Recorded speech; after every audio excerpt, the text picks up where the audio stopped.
Hi, welcome back to Newtown Orchard and Nursery.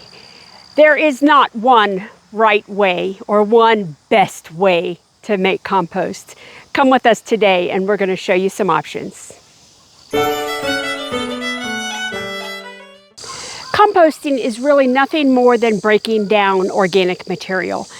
There are recipes, there are methodologies, but basically if you have a pile of organic material, leaves, wood chips, grass, weeds, chickens, dead chickens, of course. If you have a pile of things, they are going to decompose. When they're on the ground, as long as they are not covered in slime, they will decompose. We see it in the forest all the time. Nobody goes out there and adds any things to make leaves and the branches that fall decompose. It just does. What we do is we want to take that and in a controlled environment so that we can then in turn use that compost. So John and I have been farming, gardening, homesteading for better than 30 years, and we've developed lots of different ways to compost. Now we use compost in our apple orchard. We put it around our trees. We put it in the plants that we're potting up to sell in our nursery. We put it in our own gardens.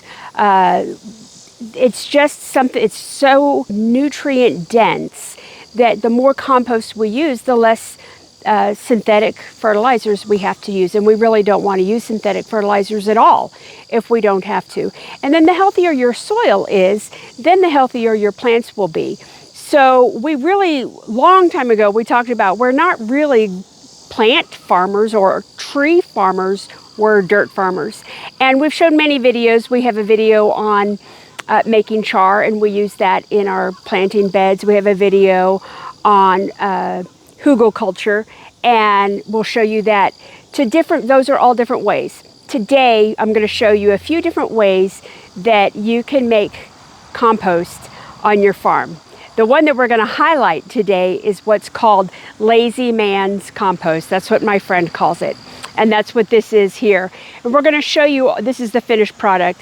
We'll show you all about how we do that, how we build it, and why we think this way is a great opportunity to make compost. We are so fortunate to be able to get wood chips delivered to our property. We have one company that brings us the actual wood chips, and another company brings us truckloads of leaves in the fall. And we just leave them here in our field until we need them. And this is what we use to make our compost. Now these two compost piles are just leaves and wood chips. That's all they are. We layered back and forth and back and forth. And as we drive through with the tractor, we'll turn them every now and then. And we should have good compost from these by the end of next season. They are about 3 feet tall and about 6 feet wide. This is one very easy way to compost. This is another form of composting right in place. This is a sort of a hugelkultur bed. So at the bottom is some cardboard on the grass, and then we put some sticks, and then we piled it up with wood chips. Now once the temperature gets a little bit cooler, we will start layering other organic material on it. We'll put a layer of grass, we might put some hay, we might put some leaves, and then some compost, finished compost on top before we add a couple-inch layer of topsoil. And then we'll let that set over the winter, and next spring it will be ready for us to plant flowers and shrubs for our visitors to our nursery. For the compost pile that we're going to build today, the first thing we need to do is to gather our ingredients, so to speak. So we grow comfrey in our orchard, and this comfrey here, we harvested it, we cut it all the way back in the middle of July, and this is now the beginning of August, and it has grown back this much. So we're just cutting all of this comfrey. It makes great green material for our compost bed, and so we're just going to cut it up. So when you think about a compost bed, you need some brown material. That's anything that's not living, that's dried up. Examples of browns would be dried up dead grass, old hay, cardboard, or wood chips. or any of those kinds of things, old branches of things, those are all considered browns. And then you want greens, and greens are what's living. And so this comfrey is a great addition to what's living, the greens. So we have ample supply of comfrey, and we just dig it up and use it whenever we need to. Now what we usually do with comfrey is we just cut it, and it's called chop and drop. We cut it and we leave it right on the ground between the trees, and that just leaves the organic material right there for our trees. And this is what the plant looks like after we harvest it, and within a week you won't even know that it's been cut. This is 3 plants worth of comfrey that we will add to our compost pile. The next green that we're going to get is actually colored brown. This is one of the confusing things. This is chicken manure. So this is our chicken coop where our chickens sleep at night. You see, we don't have a closed-in coop, and we use what's called deep litter bedding. We've been doing this for as long as we've had chickens.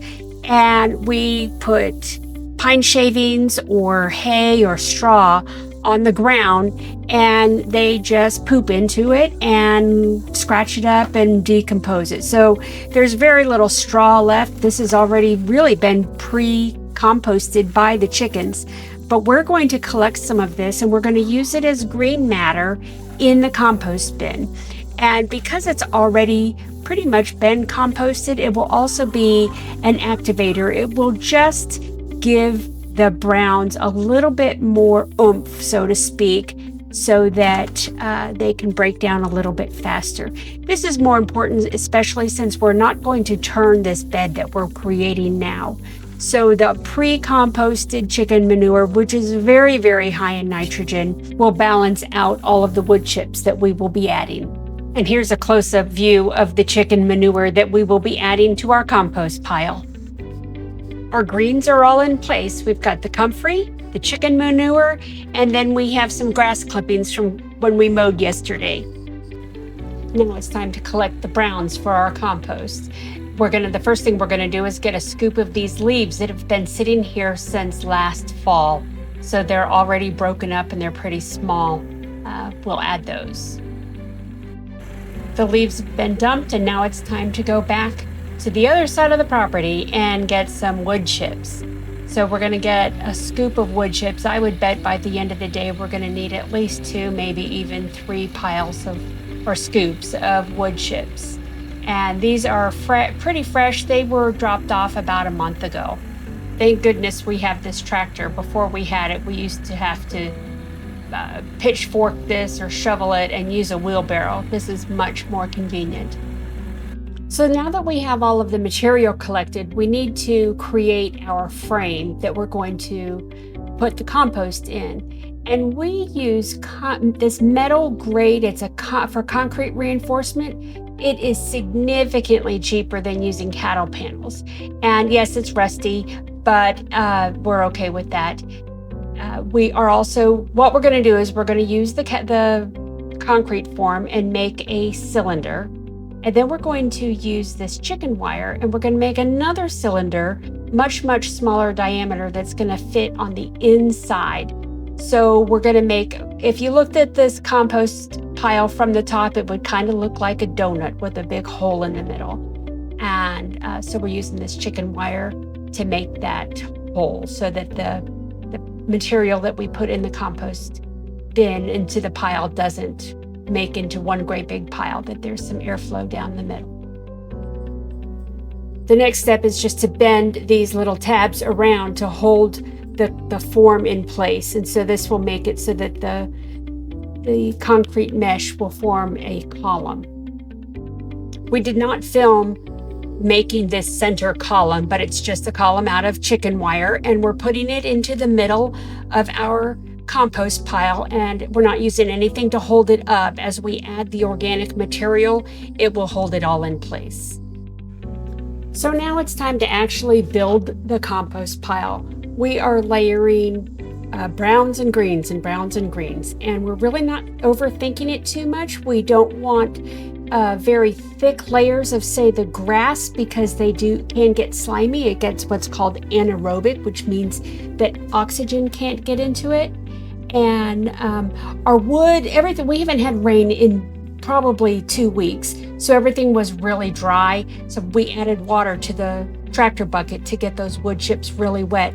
But after every single layer, we're making sure that we water. We want this compost bin to begin with to be almost dripping. We just don't want any dry spots. So now we're adding some leaves, and then the chicken manure. We're doing a nice healthy layer of chicken manure. We've got it. It's going to make things go a little faster, so we're using it. If you don't have it, it's not necessary. You just need more nitrogen. And those comfrey leaves really do make it look a little bit prettier too, I think. And more wood chips, more grass, and again, wash, rinse, and repeat. Now, a lot of people think that you have to have an exact percentage of greens and browns. If you do have those scientific ratios, your compost bin might break down much faster. And if they're not correct, then it'll just be slower. As long as it gets oxygen and water and time, that's what you need. So that's when we put that column in the middle, so that water so that oxygen can get all the way down to the inside of the bin, inside of the pile, and keep everything nice and oxygenated. And that's certainly the theory. And we're just going to keep doing that, of course, cleaning up as we go. This is right off of our nursery area, so we don't want it to be unsightly. The piles that are way out in the pasture, we don't care about as much. So we had extra water in the bucket, so now we're going to just dump it and try to, it's hard to see, but above the wire fence, there's a mesh fence, and we use that to keep the deer out. And the bucket got stuck in there. So more wood chips. This is only our second load of wood chips, so I think we're not going to need the third load. And then we've got more grass clippings and more chicken manure. We're just going to keep going. You can see John there's in the back. He's harvesting some more comfrey because we ran out. Since we had it, we want to just add a little bit extra, even though the chicken manure is probably plenty enough, but we're just going to keep on going.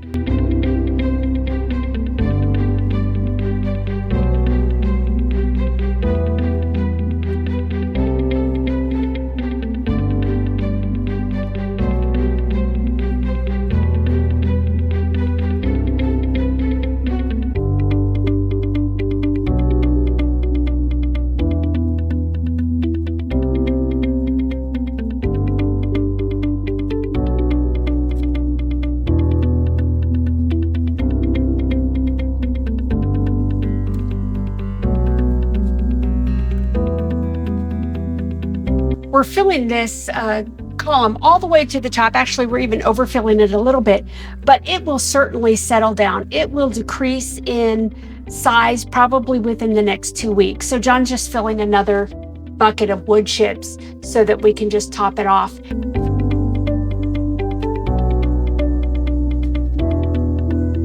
And of course, the last thing we're adding is water. Our Lazy Man compost pile is finished. The reason why it's called the Lazy Man compost pile is you build it and then you leave it. Most compost piles you have to turn to aerate to get more air. We put this column in the middle so that the air can get in, and because we are going to do nothing to it for 2 years, it's just going to compost all by itself. That's why it's called Lazy Man. So this is one way that you can compost. There's lots of right ways to compost. Don't let anybody get you all riled up that you have to do it exactly this way or it won't work. There's a lot of right ways to compost. You have to have browns, you have to have greens, you have to have water, you have to have air. Other than that, it just is a speed thing. If you like this video, we hope that you will click the like button. That helps the YouTube algorithm know that people like our content. We hope that you'll subscribe and share our video with your friends. Thanks for joining us. We'll see you on the next video.